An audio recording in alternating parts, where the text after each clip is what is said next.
আসসালামু আলাইকুম ওয়া রাহমাতুল্লাহি ওয়া বারাকাতুহু। আমি যে টপিকটা নিয়ে আজকে আলোচনা করব সেটা হচ্ছে prophetic mindset through the lens of সিরা or through the lens of সুন্নাহ। রাসূল সাল্লাল্লাহু আলাইহি ওয়াসাল্লাম ওনার মাইন্ডসেট কেমন ছিল? মাইন্ডসেট শব্দটার সাথে আমরা মোটামুটি পরিচিত না? সবাই কি বলেন? মাইন্ডসেট মানে কি? মনস্তত্ত্ব, তাই তো? মানুষের মেন্টাল অ্যাটিটিউড, সে যেভাবে ভাবে, যেভাবে চিন্তা করে, একটা মানুষ তার চারপাশের জগৎটাকে যেভাবে দেখে, যেভাবে ভাবে, যেভাবে চিন্তা করে এবং যেভাবে সে সিদ্ধান্ত নেয়, এটাকে বলে তার mindset, the way of thinking. তো রাসূলুল্লাহ সাল্লাল্লাহু আলাইহি ওয়া আলিহি ওয়াসাল্লামের মাইন্ডসেট কেমন ছিল? তিনি বিভিন্ন সিচুয়েশনে কিভাবে এই সিচুয়েশনটাকে ডিল করতেন, ওনার অ্যাপ্রোচ কেমন ছিল, কোন পরিস্থিতিতে কিভাবে রিয়্যাক্ট করতেন, কিভাবে রেসপন্স করতেন, কিভাবে থিঙ্ক করতেন, কিভাবে ডিসিশন মেকিং করতেন, এই টোটাল বিষয়টাকে আজকে আমরা prophetic mindset through the lens of সিরাতে কভার করবার চেষ্টা করবো ইনশাআল্লাহ। একটু ভারী টপিক, তারপরে খুব সহজ করে উপস্থাপন প্রেজেন্টেশন করতে পারলে এটা বোঝা যাবে ইনশাআল্লাহ বিইذনিল্লাহ। তাহলে আমি প্রায়ই রাসূল সাল্লাল্লাহু আলাইহি ওয়াসাল্লামের মাইন্ডসেট বোঝানোর জন্য সিরাতে ঢুকে যাব, মানে রাসূল সাল্লাল্লাহু আলাইহি ওয়াসাল্লামের আসিরা আল আতিরা আল মুবারাকা, ওনার বায়োগ্রাফিতে প্রবেশ করব এবং সেখান থেকে রেফারেন্সগুলো শেয়ার করব আপনাদের সাথে এবং সুন্নাহ থেকে রেফারেন্স শেয়ার করব, যাতে করে আমাদের কাছে ক্লিয়ার হয় যে ওনার মাইন্ডসেটটা কেমন, দৃষ্টিভঙ্গি কেমন। আমরা অনেকে বলি না যে দৃষ্টিভঙ্গি বদলান তো জীবন বদলে যাবে, এটা বলি না আমরা? তার মানে এটা খুব গুরুত্বপূর্ণ, মাইন্ডসেট খুব গুরুত্বপূর্ণ। আমরা প্রফিটিক মাইন্ডসেট নিয়ে কথা বলবো ইনশাআল্লাহ। আমি আমার রিসার্চে 12টা মাইন্ডসেট খুঁজে পেয়েছি based on my personal research. আরও কিছু মাইন্ডসেট থাকতে পারে, কিন্তু মেইনলি ঘুরে ফিরে এই 12টার মধ্যেই সীমাবদ্ধ রাসূল সাল্লাল্লাহু আলাইহি ওয়াসাল্লামের মাইন্ডসেট। সেই 12টা মাইন্ডসেট কি কি আমি পয়েন্টগুলো উল্লেখ করে আমি মূল আলোচনাতে প্রবেশ করছি। প্রথম হচ্ছে গড সেন্ট্রিক মাইন্ডসেট, 2 নম্বরে ভিশন ওরিয়েন্টেড, 3 নম্বরে উইজডম ড্রিভেন, 4 নম্বরে রিফর্ম সেন্ট্রিক, 5 নম্বরে ওপেন মাইন্ডেড, 6 নম্বর এন্টারপ্রেনাল, 7 নম্বর কনসিডারেট, 8 নম্বর ট্রান্সপারেন্ট, 9 নম্বর অ্যাপ্রিসিয়েটিভ, 10 নম্বর হচ্ছে ফ্লেক্সিবল, 11 নম্বর অপটিমিস্টিক, 12 নম্বর হচ্ছে resilient. Based on my research, আমার ক্ষুদ্র গবেষণা আমি খুঁজে পেয়েছি যে রাসূল সাল্লাল্লাহু আলাইহি ওয়াসাল্লাম এই ধরনের মানসিকতার অধিকারী ছিলেন, এই অ্যাপ্রোচের অধিকারী ছিলেন। প্রথম যেই মাইন্ডসেটটা নিয়ে আমরা আলোচনা করব সেটা হচ্ছে গড সেন্ট্রিক মাইন্ডসেট বা আল্লাহ সেন্ট্রিক মাইন্ডসেট। অর্থাৎ রাসূল সাল্লাল্লাহু আলাইহি ওয়াসাল্লাম যে কোনো কাজে তিনি আল্লাহ তাআলাকে ফিল করতেন, সব কিছু ছিল আল্লাহ তাআলা কেন্দ্রিক। যাই তিনি করতেন না কেন, একজন মহান সত্তার সন্তুষ্টির জন্যই তিনি সেটা করতেন। তিনি কে? আওয়াজ করে বলুন, তিনি কে? আল্লাহ সুবহানাহু ওয়া তাআলা। তার সন্তুষ্টির জন্যই তিনি সব কিছু করতেন এবং সবসময় তিনি এটা ফিল করতেন যে আমার আসল ভরসা স্থল হচ্ছে আল্লাহ তাআলা। আসল ভরসা স্থল কে? আল্লাহ তাআলা। এবং আল্লাহকেই তিনি ওনার নিজের অভিভাবক হিসেবে সবসময় চিন্তা করতেন এবং তার দয়ার পরশেই যে আমরা বেঁচে আছি, তিনি যে আমাকে আগলে রেখেছেন, সার্বক্ষণিক এটাকে মনের মধ্যে ধারণ করা, সবসময় এই চিন্তাটা ভেতরে লালন করা, এটাকেই বলে গড সেন্ট্রিক মাইন্ডসেট বা আল্লাহ সেন্ট্রিক মাইন্ডসেট। এই মাইন্ডসেটের অধিকারে যদি আপনি হতে পারেন, আপনি একটা ডিভাইন পাওয়ার শিল্ডের ভেতরে থাকবেন, একটা ডিভাইন প্রোটেকশনে থাকবেন। চারিদিকে তুফান, ঝঞ্ঝা, ঝড়, অনেক কিছু, কোনো কিছু আপনাকে স্পর্শ করবে না, কারণ আপনার গড সেন্ট্রিক মাইন্ডসেট আছে। একটা মহা শক্তিধর সত্তার সাথে আপনার সংযোগায়ন আছে, কানেক্টিভিটি আছে। সো প্রথম মাইন্ডসেটটা হচ্ছে গড সেন্ট্রিক মাইন্ডসেট। রাসূল সাল্লাল্লাহু আলাইহি ওয়াসাল্লাম সবসময় সবকিছু আল্লাহ তাআলা সন্তুষ্টির জন্য করতেন এবং তিনি ভাবতেন আমার কেউ না থাক, আল্লাহ আছে। যার কেউ নাই তার কে থাকে? আল্লাহ আছে। এটাই হচ্ছে গড সেন্ট্রিক মাইন্ডসেট। আসুন আমরা সিরাতের ভেতরে ঢুকে যাই, যেটা আমরা বলেছি থ্রু দ্য লেন্স অফ সিরা। সিরাতের পরতে পরতে, সুন্নাহর পরতে পরতে আমরা দেখবো যে তিনি গড সেন্ট্রিক মাইন্ডসেটের অধিকারী ছিলেন কিনা। আল্লাহর হাবিব সাল্লাল্লাহু আলাইহি ওয়া আলিহি ওয়াসাল্লাম একবার একটা যুদ্ধ থেকে ফেরার পথে মরুভূমির মাঝখানে সেনাবাহিনীকে থামিয়ে বিশ্রামের ঘোষণা দিলেন যে তোমরা একটু বিশ্রাম নাও। তো উনি একটা গাছের নিচে বিশ্রামের জন্য গেলেন এবং সেখানে গাছের ডালে ওনার তলোয়ারটা ঝুলিয়ে রাখলেন, ঝুলিয়ে বিশ্রাম নিতে লাগলেন, ঘুমিয়ে পড়লেন। হঠাৎ এক বেদুইন এসে রাসূল সাল্লাল্লাহু আলাইহি ওয়াসাল্লামের এই কোষবদ্ধ তলোয়ারটা কোষমুক্ত করে এরকম হাতে নিল। রাসূল সাল্লাল্লাহু আলাইহি ওয়াসাল্লাম ঘুম থেকে জেগে উঠলেন। এবার বেদুইন বলতে আরম্ভ করলো, মাইয়ামনাউকা মিন্নি, এই মুহাম্মদ তোমাকে এবার কে বাঁচাবে বলো, এই তো আমার হাতে তলোয়ার, কে বাঁচাবে? সাথে সাথেই আল্লাহর হাবিব সাল্লাল্লাহু আলাইহি ওয়া আলিহি ওয়াসাল্লাম উনি উত্তরে বললেন আল্লাহ। উত্তরে কি বললেন? কোনো চিন্তা ভাবনা নাই যে ওরে আঘাত করা যায় কিনা পাল্টা, বা কোনোভাবে ওর কনফিডেন্স ডাউন করা যায় কিনা, এদিক সেদিক কারো সাপোর্ট চাওয়া যায় কিনা, কোনো দিকে না তাকিয়ে কি বললেন? আল্লাহ। সবসময় তিনি আল্লাহ কেন্দ্রিক ছিলেন।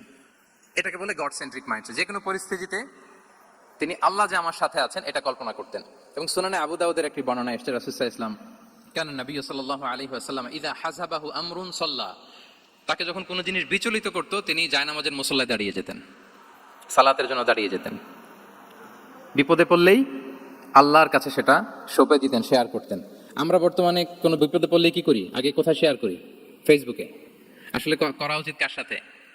হ্যাঁ, আমার স্ত্রীর সাথে শেয়ার করার আগেও শেয়ার করবো কার সাথে? আমার বন্ধুর সাথে শেয়ার করার আগেও শেয়ার করবো কার সাথে? আল্লাহর সাথে।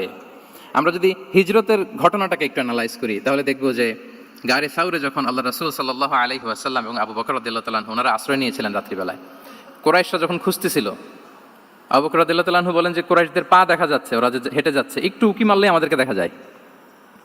তিনি অত্যন্ত ভীত সন্ত্রস্ত, তটস্থ, নিজের জন্য নয়, রাসূল সাল্লাল্লাহু আলাইহি ওয়াসাল্লামের সেফটির জন্য।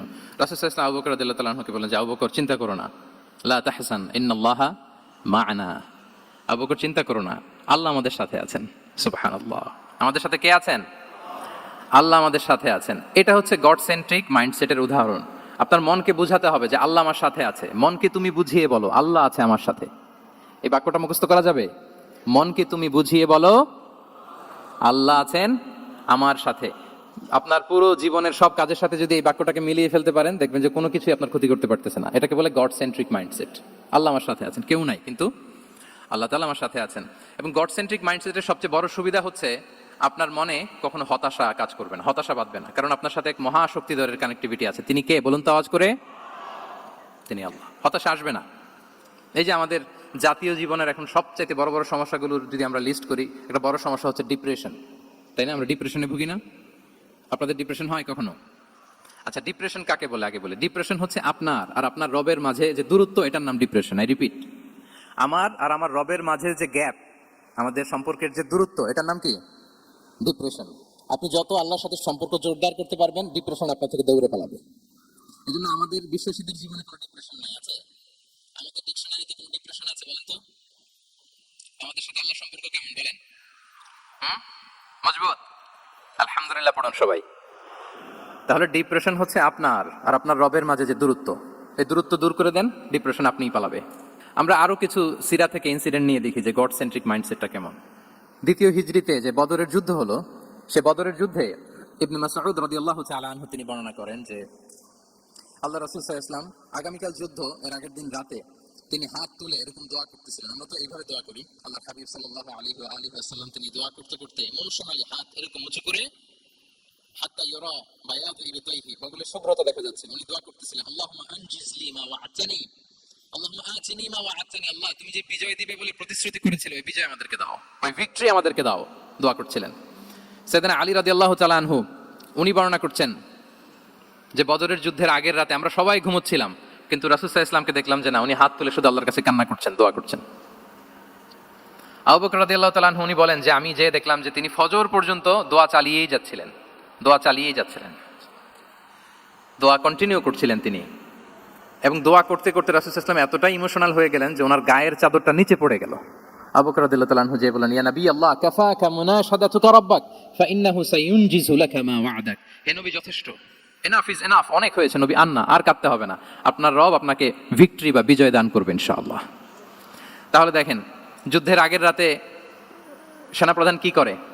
এই কৌশল ওই কৌশল, কোন দিক দিয়ে অ্যাটাক করা যাবে, ওয়ার স্ট্র্যাটেজি ঠিক করে, তার সাথে যারা আছে তাদের সাথে পরামর্শ করে। কিন্তু রাসূল সাল্লাল্লাহু আলাইহি ওয়াসাল্লাম সব কিছু সেট করে দিয়ে কার সাথে কানেক্টিভিটি করেছেন বলুন তো? আল্লাহর সাথে। This is called God centric mindset, Allah centric mindset. আমার হৃদয়টা সবসময় কার সাথে জুড়ে থাকবে? আল্লাহর সাথে, কারণ উনি ছাড়া আমার কোনো ঠিকানাই নাই। তাহলে এই মেন্টালিটি যদি আমরা ধারণ করতে পারি, এটাকে বলে গড সেন্ট্রিক মাইন্ডসেট। তাহলে রাসূলুল্লাহ সাল্লাল্লাহু আলাইহি ওয়াসাল্লামের যে 12টা মাইন্ডসেটের কথা আমরা বলেছি, তার প্রথমটা হচ্ছে গড সেন্ট্রিক। আল্লাহ তাআলা আমাদেরকে গড সেন্ট্রিক মাইন্ডসেট দান করুক। আমরা যে কোনো পরিস্থিতিতে যেভাবেই থাকি না কেন, আমরা বিপদে আপদে সবসময় ভরসা রাখবো কার উপর? এটাই হচ্ছে গড সেন্ট্রিক বা আল্লাহ সেন্ট্রিক মাইন্ডসেট। আচ্ছা, 2 নাম্বার মাইন্ডসেট হচ্ছে vision oriented mindset. Vision oriented mindset মানে হচ্ছে যার মধ্যে দূরদর্শিতা আছে, ফার সাইটেডনেস আছে, who can anticipate the future, যে ভবিষ্যৎ আগাম অনুমান করে ফেলতে পারে, সামনের পরিস্থিতিকে আগাম অনুমান করতে পারার যে যোগ্যতা বা দীর্ঘমেয়াদী চিন্তা করতে পারার যে ক্যাপাসিটি, এটাকে বলে ভিশন ওরিয়েন্টেড মাইন্ডসেট। এটা আল্লাহ রাসূল সাল্লাল্লাহু আলাইহি ওয়াসাল্লামকে আল্লাহ তাআলা দান করেছেন। উনি ভবিষ্যৎকে আগাম বুঝতে পারতেন, আগাম অনুমান করতে পারতেন, এবং সে অনুযায়ী তিনি স্ট্র্যাটেজি, প্ল্যান, পরিকল্পনা এটা তিনি সাজাতে পারতেন। এটাকে বলে ভিশন ওরিয়েন্টেড মাইন্ডসেট। এবার আসুন আমরা সিরাতের কিছু ইনসিডেন্টকে সামনে নিয়ে আসি যে তিনি কিরকম ভিশন ওরিয়েন্টেড মাইন্ডসেটের অধিকারী ছিলেন। আমরা সবাই হুদাইবিয়ার ঘটনা জানি না? কত হিজরিতে ঘটেছিল বলুন তো সবাই? 6ষ্ঠ হিজরিতে। লাকাদ সাদাকাল্লাহু রাসূলাহুর রুইয়া বিল হক লাতাদখুলুন্নাল মাসজিদাল হারামা ইনশাআল্লাহু আমিনিন। রাসূল সাল্লাল্লাহু আলাইহি ওয়াসাল্লাম 6ষ্ঠ হিজরিতে মদিনায় স্বপ্নে দেখলেন যে তিনি উমরা করতে যাচ্ছেন। তো নবীদের স্বপ্ন এটা কেবল স্বপ্ন নয়, এটা আল্লাহর পক্ষ থেকে ওয়াহি, রেভেলেশন। তো সেই হিসেবে তিনি 1400 সাহাবা নিয়ে উমরা করতে চলে গেলেন মক্কায়, কিন্তু মক্কাবাসী ঢুকতে দিল না, থামিয়ে দেয়া হলো। তো তখন একটা চুক্তি হয়েছিল, ওই চুক্তিতে বলা হলো রাসূল সাল্লাল্লাহু আলাইহি ওয়াসাল্লাম লিখতে বললেন যে লিখো মিন মুহাম্মদ রাসূলিল্লাহ, আল্লাহ রসুল মোহাম্মদের পক্ষ থেকে কুরাইশদের সাথে এই চুক্তি। কুরাইশরা আপত্তি করলো যে না, শুধু মোহাম্মদ লেখা যাবে, রসুলুল্লাহ লেখা যাবে না, কারণ তুমি যে রসুলুল্লাহ আল্লাহ রসুল, এটা যদি আমরা মেনে নিই তাহলে তোমার সাথে আর আমাদের দ্বন্দ্ব কিসের, আমরা তো ভাই ভাই হয়ে গেলাম, রসুলুল্লাহ কাটো। সাহাবারা কেউ রাজি হয় না, বিশেষ করে ওমরে ফারুক রাদিয়াল্লাহু তাআলা উনি রাজি হয় না, না না এটা কাটা যাবে না। রাসূল সাল্লাল্লাহু আলাইহি ওয়াসাল্লাম অনেক বলে কয়ে বুঝালেন যে না, দীর্ঘমেয়াদী চিন্তা করতে গেলে আমাদের এখন একটা শান্তি চুক্তির দরকার আছে, যাতে করে আমরা আমাদের গ্লোবাল নেভিগেশন সিস্টেম, দাওয়া সিস্টেমকে আরো স্ট্রং করতে পারি। অনেক বলে কয়ে রাসূলুল্লাহ কাটা হলো। এরপর তারা বলে চুক্তিতে লিখো যে এই বছর উমরা করতে দেয়া হবে না, এই বছর ফিরে যাবেন আপনারা সবাই। এটাও সাহাবারা রাজি হয় না, আল্লাহ রাসূল সাল্লাল্লাহু আলাইহি ওয়াসাল্লাম রাজি হলেন। আবার আরেকটা ক্লোজে লেখা হলো যে আগামী বছর আসলেও 3 দিনের বেশি থাকা যাবে না, সেটাও রাজি হয়ে গেল রাসূল সাল্লাল্লাহু আলাইহি ওয়াসাল্লাম, সাহাবারা রাজি হচ্ছেন না। এরপর মক্কা থেকে কোনো লোক মদিনায় গেলে মদিনাবাসী তাকে রাখতে পারবে না, ফেরত দিতে হবে। কিন্তু মদিনা থেকে কোনো লোক মক্কায় আসলে মক্কাবাসী তাকে ফেরত দিতে বাধ্য থাকবে না। দেখেন একটার পর একটা মুসলমানদের বিরুদ্ধে সব ক্লোজ যাচ্ছে, কোন সাহাবীরাই রাজি হচ্ছেন না, কিন্তু আল্লাহ রাসূল সাল্লাল্লাহু আলাইহি ওয়া আলিহি ওয়াসাল্লাম তিনি বললেন যে না, লিখো লিখো। ওমর ফারুক রাদিয়াল্লাহু তাআলা আনহু এতটাই রাগান্বিত হলেন, তিনি প্রশ্ন করলেন, ইয়া রাসূলুল্লাহ আলাইসা আনতা নাবিয়্যুন হক, আপনি এই যে কম্প্রোমাইজের পর কম্প্রোমাইজ করে যাচ্ছেন, আপনি কি সত্য নবী নন, সত্য রাসূল নন? আলাসনা আলা দীনিন হক, আমরা কি সত্যের উপর প্রতিষ্ঠিত নই? আলাইসাল কুরআনু কিতাবুন হক, তো সব যদি সত্য হয় আপনি কেন এগুলো মানছেন? রাসূল সাল্লাল্লাহু আলাইহি ওয়াসাল্লাম বললেন যে ওমর তুমি বাদ সেদো না, মেনে নাও। মেনে নিলেন, এবং এই মেনে নেওয়াটাকে আল্লাহ ভিক্টরি বলে ঘোষণা দিলেন, বিজয় বলে। আল্লাহু আকবার, ইন্না ফাতাহনা লাকা ফাতহাম মুবিনা। এবং হুদাইবিয়ার এই সন্ধি থেকেই বেসিক্যালি মক্কা বিজয় ওইদিকে ত্বরান্বিত হয়েছে গতি প্রবাহটা, কারণ রাসূল সাল্লাল্লাহু আলাইহি ওয়াসাল্লাম অনেক দূর দেখেছেন, সাহাবারাই সামনের কিছু বিষয়ে তারা খেয়াল করছেন, কিন্তু রাসূলুল্লাহ সাল্লাল্লাহু আলাইহি ওয়া আলিহি ওয়াসাল্লাম তিনি অনেক দূর দেখতে পাচ্ছেন। আচ্ছা বলেন, 3 তলার উপর থেকে একজন একটা ভিউ দেখতে পায়, আর 30 তলা উপর থেকে আরেকজন একটা কন্ডোমিনিয়ামের উপর থেকে একটা পানোরামিক ভিউ দেখতে পায়, দুইজনের ভিউ দেখা কি একরকম হয়? বলেন একরকম হবে? কখনোই হবে না। তাহলে 30 তলার উপর থেকে যিনি দেখবে তিনি একটা পানোরামিক ভিউ দেখবে, দ্য টোটাল সিনারিও তার কাছে ক্রিস্টাল ক্লিয়ার হবে, যেটা সাহাবা রিদওয়ানুল্লাহি তাআলা আলাইহিম আজমাইন ওনাদের কাছে ক্লিয়ার ছিল না।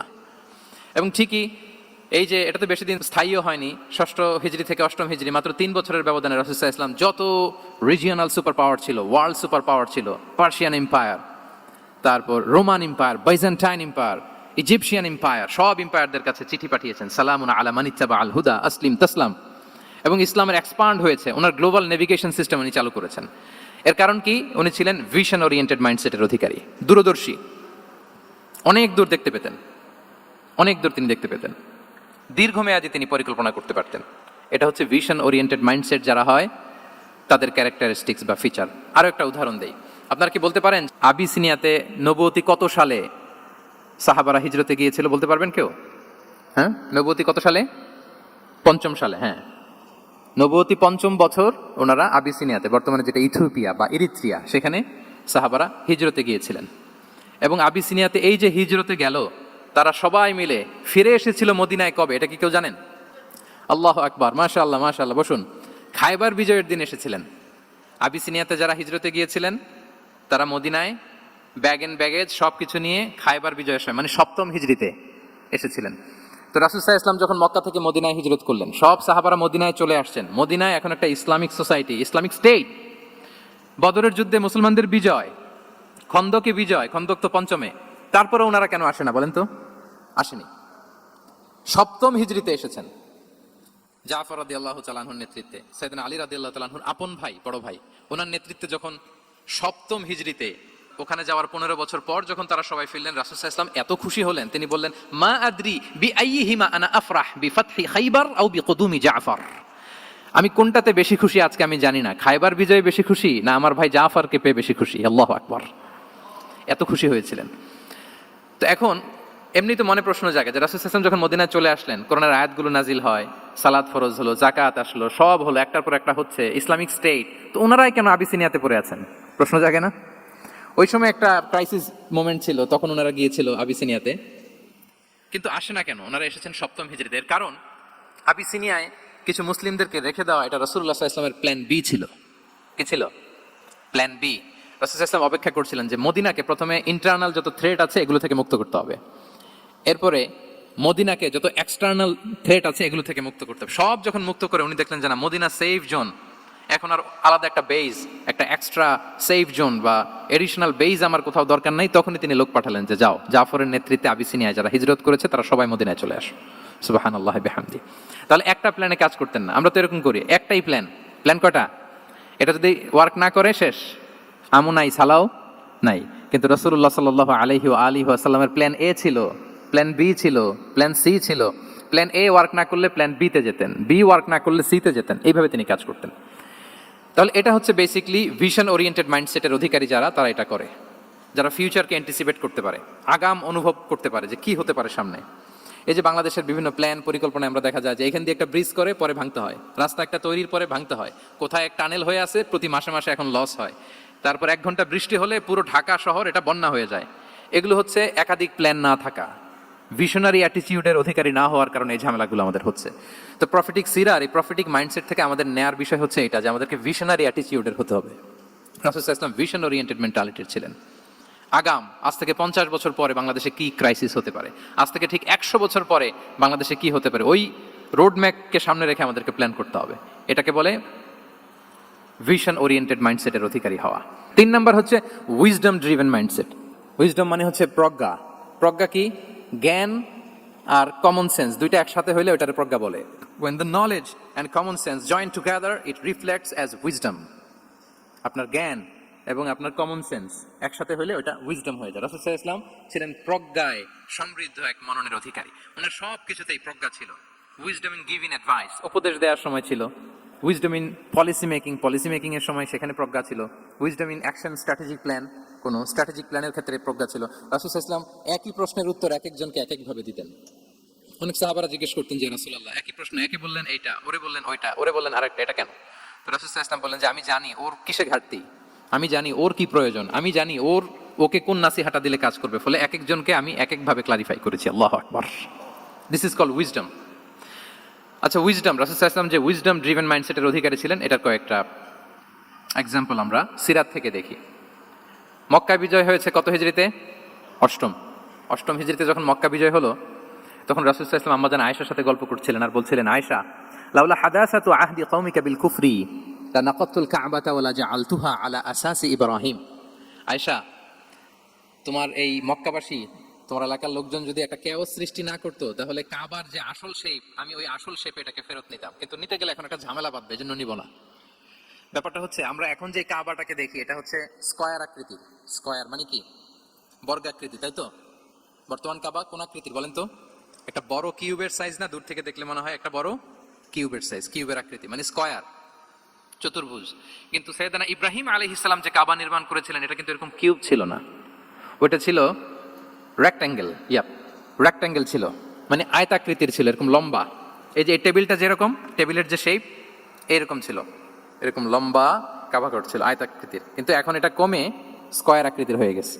এর কারণটা কি? কাবা একবার ওখানে অগ্নিকাণ্ড ঘটার কারণে ধ্বংস হয়েছিল, ফলে কাবাকে আবার রিনোভেশন করা লেগেছিল, পুনর্নির্মাণ।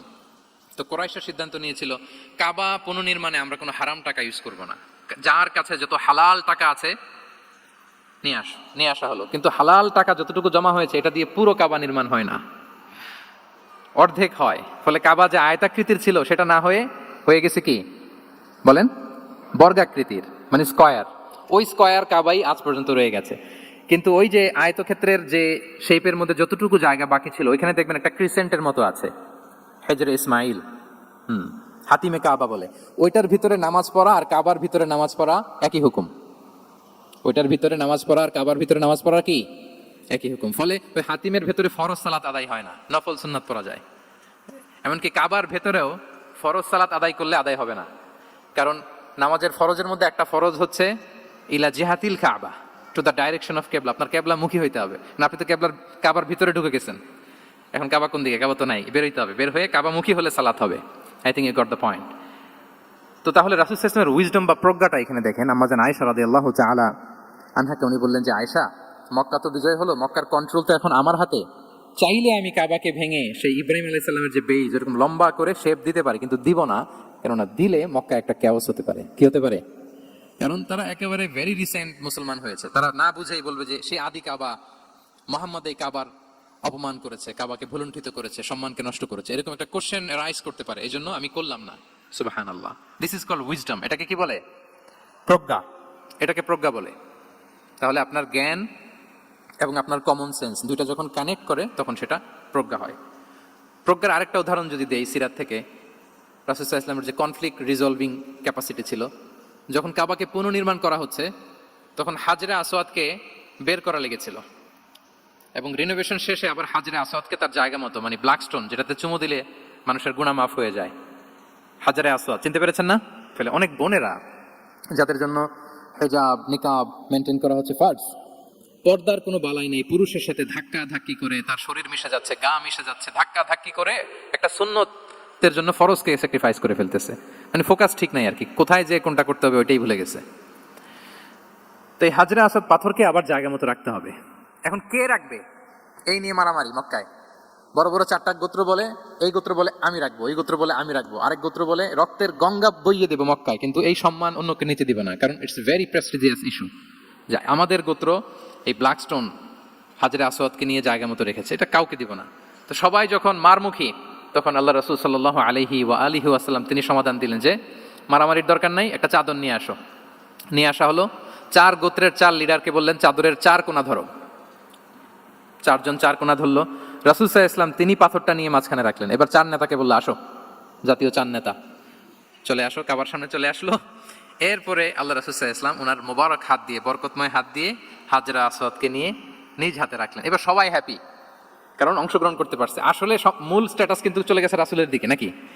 ওরা তো এটা টাচও করতে পারেনি, পারছে? ওরা চাদর ধরেই হ্যাপি, কিন্তু পাথরটা ধরেছিল কে? রাসূল সাল্লাল্লাহু আলাইহি ওয়াসাল্লাম। চাদরে রেখেছিল কে? রাসূল সাল্লাল্লাহু আলাইহি ওয়াসাল্লাম। চাদর থেকে নিয়ে আবার কাবা ঘরে সেট করেছিল কে? রাসূলুল্লাহ সাল্লাল্লাহু আলাইহি ওয়া আলিহি ওয়াসাল্লাম। এভাবে উনি কনফ্লিক্ট রিজলভ করতেন থ্রু হিজ উইজডম, ওনার প্রজ্ঞার মধ্য দিয়ে। আমরা যদি তায়েফের ঘটনা দেখি, রক্তাক্ত হয়েছেন, পাহাড় রক্ষী ফেরেশতারা এসে বলেছে রাসূলুল্লাহ জাস্ট অর্ডার করেন, আমরা কোলাপস করব এমন ভাবে the entire Taif city will be collapsed, একেবারে স্ম্যাশ করে দিব, পাউডার হয়ে যাবে। রাসূল সাল্লাল্লাহু আলাইহি ওয়াসাল্লাম বললেন না, বাল আরজু আন ইউখরিজাল্লাহু মিন আসলাবিহিম মান ইয়াবুদুল্লাহ ওয়াহদাহু ওয়া লা ইউশরিকু বিহি শাইআ। তিনি বললেন না, ওদেরকে ধ্বংস করে দিও না, ওদেরকে ধ্বংস করলে লা ইলাহা পড়বে কে? সুবহানাল্লাহ। কি উইজডম ড্রিভেন ছিলেন উনি। উনি বলেন যে আমি আশা করি, প্রত্যাশা রাখি, দোয়া করি যে ওরা আমাকে প্রত্যাখ্যান করেছে, কিন্তু ওদের যে নেক্সট জেনারেশন ওরা সাক্ষী দেবে আশহাদু আল্লা ইলাহা ইল্লাল্লাহ ওয়া আশহাদু আন্না মুহাম্মাদার রাসূলুল্লাহ। এবং তাই হয়েছে। এখন তায়েফে যান, চারদিক থেকে আল্লাহু আকবার ধ্বনিতে মুখরিত তায়েফ, এবং এত চমৎকার শহর, এটা একটা টুরিস্ট ডেস্টিনেশন হয়ে গেছে। সৌদি আরবিয়াতে যারা যায়, তায়েফ না গেলে লোকদের ভালো লাগে না। ঠান্ডা, সবুজ শ্যামল, রেইনফল হয়, ফলমূল পাওয়া যায়। আব্দুল্লাহ ইবনে আব্বাস রাদিয়াল্লাহু তাআলা আনহুর স্মৃতিধন্য মসজিদ আছে, অনেকগুলো ইউনিভার্সিটি আছে, ইসলামিক ইনস্টিটিউশন আছে। এই যে নয়নাভিরাম তায়েফ, এটা রাসূল সাল্লাল্লাহু আলাইহি ওয়াসাল্লামের উইজডমের ফসল। ওই দিন যদি রাগের চোটে বলতো যে হ্যাঁ দাও, স্ম্যাশ করে দাও, তাইলে এই যে যারা শাহাদা পড়েছে, মুসলিম হয়েছে, এটা কিন্তু হতো না। তাহলে এটা হচ্ছে রাসূল সাল্লাল্লাহু আলাইহি ওয়াসাল্লামের প্রজ্ঞার একটা উদাহরণ। আর একটা উদাহরণে যাই। রাসূল সাল্লাল্লাহু আলাইহি ওয়াসাল্লাম যখন আকাবার দ্বিতীয় শপথ করে ফেললেন ইয়াসরিববাসীর সাথে, তখন মদিনা হয়নি। তো তখন মদিনাবাসী বলল যে রাসূলুল্লাহ আপনি তো এখনো হিজরত করবেন না, তো আমাদেরকে কোরআন শিখাবে কে, সালাত শিখাবে কে? আপনি একজন দায়ী পাঠান, আমাদের সাথে একজন টিচার দেন। রাসূল সাল্লাল্লাহু আলাইহি ওয়াসাল্লাম তখনও মদিনাতে হিজরতে যাননি, আমাদের সাথে একজন দায়ী পাঠাবেন। তো রাসূল সাল্লাল্লাহু আলাইহি ওয়াসাল্লাম একজনকে দায়ী হিসেবে পাঠিয়েছিলেন। বলেন ওই দায়ীর নাম কি? কি নাম? মুসআব ইবনে উমাইর রাদিয়াল্লাহু তাআলা আনহু, যিনি উহুদের যুদ্ধে শহীদ হয়েছিলেন, উনাকে পাঠিয়েছিলেন। দেখেন, উনি আবু বকর রাদিয়াল্লাহু তাআলা আনহুকে পাঠান নাই, পাঠিয়েছেন ওমর ফারুককে, ওসমান রাদিয়াল্লাহু তাআলা আনহু, আলী রাদিয়াল্লাহু তাআলা আনহু, কাউকে পাঠাইছেন? কারে পাঠালেন?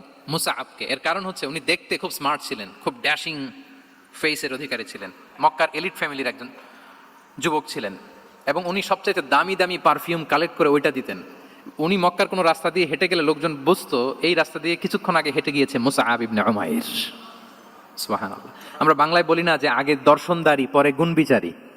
এই কথাটার সাথে পরিচিত আপনারা? আগে দর্শনদারি পরে গুণবিচারী। আল্লাহ তাআলা এক একজনকে আমাদেরকে এক এক অবয়বে সৃষ্টি করেছেন। হুয়াল্লাযী ইউসাউবিরুকুম ফিল আরহামি কাইফা ইয়াশা। আল্লাহর নাম হচ্ছে তিনি আল মুসাউবির, দ্য ডিজাইনার।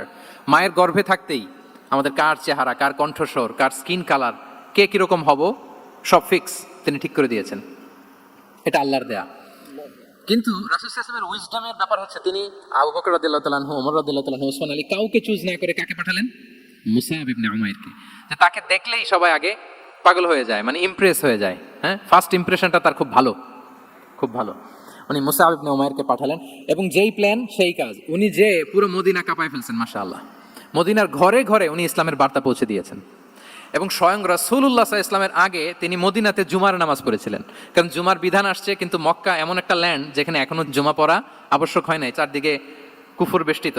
তো রাসূল সাল্লাল্লাহু আলাইহি ওয়াসাল্লাম লোক পাঠিয়েছেন যে জুমার বিধান এসছে, মুসাব তুমি কিন্তু মদিনায় যারা আছে তাদেরকে নিয়ে জুমা পড়ে ফেলো। তো মুসাব রাদিয়াল্লাহু তাআলা আনহু স্বয়ং রাসূলুল্লাহ সাল্লাল্লাহু আলাইহি ওয়াসাল্লামের আগে রাসূল সাল্লাল্লাহু আলাইহি ওয়াসাল্লামের পারমিশন নিয়ে মদিনাতে জুমা কায়েম করে ফেলছে।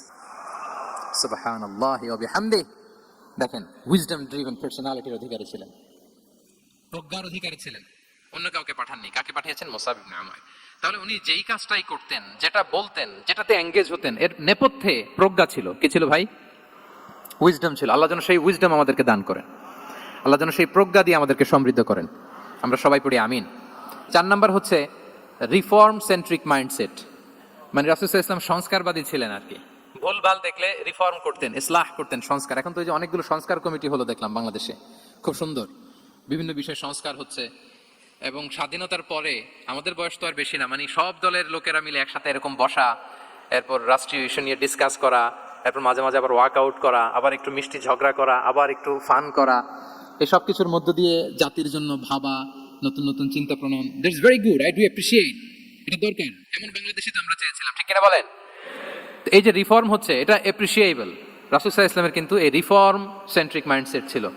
অন্যায় দেখলে, ভুলভাল দেখলে, অসঙ্গতি দেখলে, ইনকনসিস্টেন্সি দেখলে শুধরে দিতেন। শুদ্ধাচার অভিযান চালিয়েছেন মক্কাতেও মদিনাতেও, রিফর্ম করতেন। সব খারাপকে তিনি ভালো দিয়ে পরিবর্তন করে দিতেন। আসুন সিরাতের আয়নায়, থ্রু দ্য লেন্স অফ সিরা আমরা দেখি কিভাবে পরিবর্তন করতেন। রাসূল সাল্লাল্লাহু আলাইহি ওয়াসাল্লামের একটা আদত বা হ্যাবিট ছিল, তিনি কোনো ব্যক্তির বা কোনো স্থানের কোনো বাজে নাম বা খারাপ নাম দেখলে এটা ভালো নামে চেঞ্জ করে দিতেন। মক্কা থেকে মদিনা হিজরতের আগে মদিনার নাম ছিল ইয়াসরিব। কি ছিল? ইয়াসরিব মানে হচ্ছে প্রতিশোধ বা নিন্দা বা ক্ষোভ বা ভর্ৎসনা, সবগুলোই খুব বাজে মিনিং ডিনোট করে। রাসূল সাল্লাল্লাহু বললেন, আমি যেই শহরে হিজরত করব এই শহরের নাম ক্ষোভ, এই শহরের নাম হিংসা। এটা হইতে পারে? বলেন। রাহমাতাল লিল আলামিন, হ্যাঁ, mercy and peace for the entire universe করে যাকে আল্লাহ পাঠিয়েছেন, উনি যেই শহরে থাকবেন ওই শহরের নাম প্রতিশোধের শহর। এটা হবে? উনি শহরের নাম চেঞ্জ করে দিলেন। উনি শহরের নাম দিলেন মদিনাতুন নবী। কি দিলেন? মদিনাতুন নবী, অথবা তওবা তয়্যিবা, চেঞ্জ করে দিলেন, পরিবর্তন করে দিলেন। এক এলাকায় যে বিষ্ণু ইসলাম দেখলেন যে গাছপালা হয় না, উনি বললেন মাসমুহাদিহিল আরদ, এই জায়গার নাম কি? সবাই বলে ইসমুহা গাদেরা। গাদেরা মানে হচ্ছে মাকান লা নাবাতা ফিহি ওয়ালা শাজার, এমন জায়গা যেখানে ঘাস লতাপাতা কিছুই জন্মায় না। রাসূল সাল্লাল্লাহু আলাইহি ওয়াসাল্লাম বললেন, এই জন্যই তো ঘাস জন্মায় না, নাম তো রাখছো খুব বাজে একটা নাম। রাসূল সাল্লাল্লাহু আলাইহি ওয়াসাল্লাম বললেন, আজ থেকে এলাকার নাম গাদেরা নয়, এলাকার নাম আজকে থেকে খাদেরা। কি নাম? খাদেরা মানে কি বলেন? সবুজ, গ্রিন, এভারগ্রিন, সবুজ শ্যামল। এবং রাসূল সাল্লাল্লাহু আলাইহি ওয়াসাল্লাম যখন গ্রিন ল্যান্ড নাম দিয়ে দিলেন, এরপর থেকে সবুজ শ্যামল করে আল্লাহ জায়গাটাকে বরকতময় করে দিলেন। Changing names. এক সুন্দরী নারীকে বললেন মাসমুকি, কি নাম? বলে আসিয়া। আসিয়া মানে অবাধ্য। রাসূল সাল্লাল্লাহু আলাইহি ওয়াসাল্লাম বললেন, তুমি এত সুন্দরী, you are a beautiful lady, আর কি বাজে একটা নাম রেখেছো আসিয়া। তুমি আসিয়া কেন হবে? আজকে থেকে তোমার নাম জামিলা, মানে তুমি সুন্দরী, রূপবতী। সুবহানাল্লাহ, সুন্দর একটা নাম দিয়ে দিলেন। এক সাহাবীর নাম ছিল হাসান। হাসান মানে রাফ এন্ড টাফ, রুক্ষ। রাসূল সাল্লাল্লাহু আলাইহি ওয়াসাল্লাম বললেন, না, হাসান না, তোমার নাম আজকে থেকে সাহাল। কি নাম? সাহাল। সাহাল মানে সহজ। উনি বলেন, যেদিন থেকে সাহাল রাখছি এর আগ পর্যন্ত নাকি ওনার অসুস্থতা, রোগ বালাই একটার পর একটা লেগেই থাকতো। যেদিন থেকে সাহাল, ওই দিন থেকে উনি বলেন যে আল্লাহ তাআলা নবীর এই নাম চেঞ্জ করে দেওয়ার বারাকায় আমার পুরো জীবনের সব কাজকে আল্লাহ তাআলা সহজ করে দিয়েছেন। তাহলে রিফর্ম সেন্ট্রিক মাইন্ডসেট, আমরাও খারাপ কিছু দেখলে ভালো দিয়ে পরিবর্তন করব। কি বলেন? আচ্ছা, এটা তো নাম চেঞ্জ করে দেয়া। এবার সোশ্যাল রিফর্ম তিনি কি কি করেছেন আমরা একটু দেখি। তিনি যখন যুবক, মক্কায় এক ইয়ামানি লোক ব্যবসা করতে এসে তার প্রোডাক্ট বিক্রি করার পরে, আস ইবনে ওয়াইল নামে এক লোকের কাছে বিক্রি করার পরে যখন দাম চাইতে গেল, আস বলে, আরে বেটা, আমরা মক্কার সন্তান, আমরা দাম দিব না। তো সে ভাবলে হয়তো আমার সাথে ঠাট্টা করেছে, হজের মৌসুম যাক, বেচাকেনা শেষ করে যাওয়ার পথে দামটা নিয়ে যাব। সে ফেরার দিন আবার গেল যে আমার তো জিনিসের দামটা আপনি দিলেন না। সে বলে, আমরা এই ভূখণ্ডের মালিক, আমরা দাম দেই না। এটা তো বড় জুলুম। সে কান্নাকাটি শুরু করলো। তার এই কান্নাকাটি দেখে আল্লাহ রাসূল সাল্লাল্লাহু আলাইহি ওয়াসাল্লাম, ওনার চাচা জুবাইর ইবনে আব্দুল মুত্তালিব সহ ইয়াং স্টার যারা আছে, দ্য ইয়ুথ অফ মক্কা, তাদের সবাইকে নিয়ে একটা সোসাইটি করলেন। এই যে আমরা হালাফুল ফুদুলের নাম শুনি না, যেটা বাংলায় আমরা কি বলি? হিলফুল ফুজুল। এই নামে তো অনেক সংগঠন আছে বাংলাদেশে। কি বলেন? যুবকরা কোনো সংগঠন করলে কমনলি এই নামটা পছন্দ করে, হিলফুল ফুজুল। আসলে এটার মূল নাম ছিল হালাফুল মুত্তাইয়িবিন। তিব মানে হচ্ছে রং। রাসূল সাল্লাল্লাহু আলাইহি ওয়াসাল্লাম সবাই মিলে তখন জাহিলি যুগে একটা কালচার ছিল, বালতি ভর্তি রঙের ভেতরে হাত ঢুকিয়ে দিত, দিয়ে এই রং সমেত হাতটা তারা পাথরের মধ্যে লাগাতো, সবার হাত ওইখানে দিত, মানে আমরা হাতে হাত রেখে কমিটেড, আমরা ঐক্যবদ্ধ হলাম। সেখান থেকে হয়েছে হালাফুল মুত্তাইবিন থেকে হালাফুল ফুদুল। ওনারা বলল যে না, আমরা সবাই থাকবো মা আল মাজলুমি দিদ্দা জালিম, আমরা মজলুমের পক্ষে থাকবো, জালিমের বিপক্ষে থাকবো।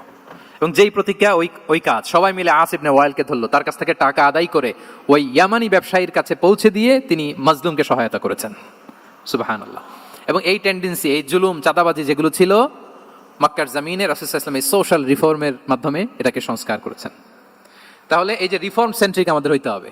আমাদের সমাজেও এখন চাঁদাবাজি আছে না নাই বলেন? খুন খারাপি আছে না নাই? সামাজিক অনাচার। তাহলে ঐক্যবদ্ধ হইতে হবে আমাদেরকে রিফর্মের জন্য। যুবক যারা আমরা আছি, যাদেরকে আল্লাহ আমাদের বলার সুযোগ দিয়েছে, লেখার সুযোগ দিয়েছে, ফিল্ডে কাজের সুযোগ দিয়েছে, আমরা সবসময় মাজলুমের পক্ষে থাকবো, আমরা সবসময় জালেমের বিপক্ষে থাকবো। আমাদের নীরবতা আর আমাদের নিশ্চুপ থাকাই জালিমদেরকে আরো বড় বড় জালিম বানিয়েছে। এজন্য নাহনু মাআল মাজলুম দিদ্দা যালিম, এটা হচ্ছে আমাদের স্লোগান। আমরা কাদের সাথে? মজলুমের সাথে। আওয়াজ করে বলেন, কার সাথে? ইত্তাকু দাওয়াতাল মাজলুম।